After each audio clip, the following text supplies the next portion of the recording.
5 isu kerajaan PHBN ikut telunjuk DAP. Sekarang dah masuk 100 hari usia Kerajaan Gabungan Pakatan Harapan Barisan Nasional. Jadi, kami nak berkongsi 5 isu yang menunjukkan kerajaan ini sebenarnya sedang ikut telunjuk DAP. Nak tahu tak apa 5 isu tersebut? Yang keempat terpaling tak masuk akal. Baik, isu yang pertama. Kaji semula mata pelajaran pendidikan Islam. Perdana Menteri Anwar Ibrahim telah meminta mata pelajaran pendidikan Islam dikaji semula supaya memberi kefahaman yang jelas dan pelajar tidak semudahnya percaya sebarang hujah mana-mana pihak, meskipun ianya tokoh parti politik maupun para ulama yang ada. Kita dah maklum, institusi pendidikan Islam dan pengajian agama di negara kita ini berkembang subur di negeri-negeri pembangkang.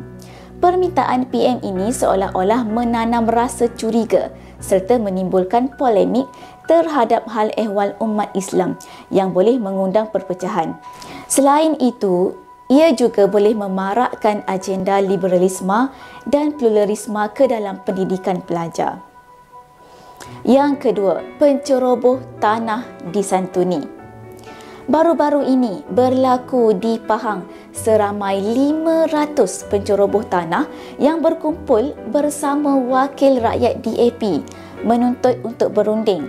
Golongan ini sudah banyak teroka tanah secara haram.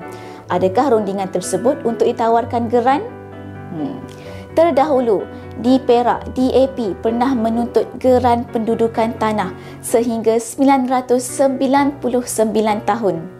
Di Pulau Pinang pula, kampung-kampung warisan penduduk asal telah pun lenyap pupus dek menjadi idaman pembangunan para kapitalis.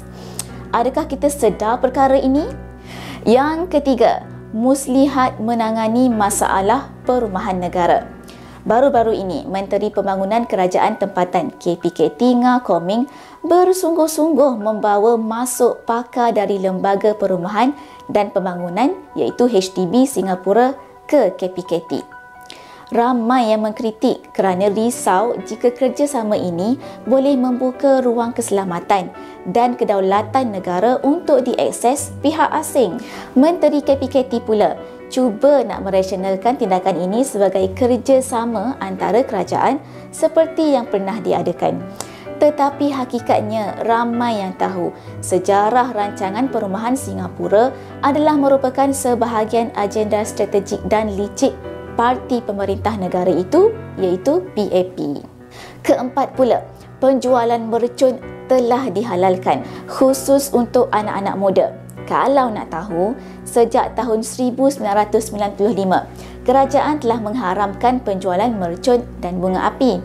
Tetapi keputusan tersebut telah ditarik pada tahun ini apabila keputusan mesyuarat Kabinet menghalalkan semua penjualan barangan berbahaya itu. Dulu kerajaan sekat sebab banyak kesan dan akibat daripada tragedi yang menimpa. Dah memang jelas mercun dan bunga api ni bahaya, terutama pada kanak-kanak. Katanya menghalalkan penjualan mercun ini untuk tingkatkan pendapatan negara. Tetapi sebenarnya keuntungan akan diraih oleh kelompok tertentu sahaja. Sedangkan yang menanggung kos besar akibat kebakaran, letupan, kecederaan, kehilangan anggota dan kematian adalah rakyat dan negara. Ingat tak lagi tragedi letupan di kilang Bright Sparkles di Sungai Buloh pada 7 Mei 1991. Yang kelima, harga daging babi lebih diutamakan. Ketika rakyat sedang terbeban terhadap harga barang mentah yang masih tinggi, harga daging babi pula lebih diberi perhatian oleh Kabinet. Fokus yang tak seimbang ini sangatlah memperlihatkan kerajaan PHBN hanya menjaga poket kelompok tertentu sahaja. Begitulah kehebatan dan kelicikan DAP sehingga kerajaan gabungan PHBN tunduk dan mengikut telunjuk mereka.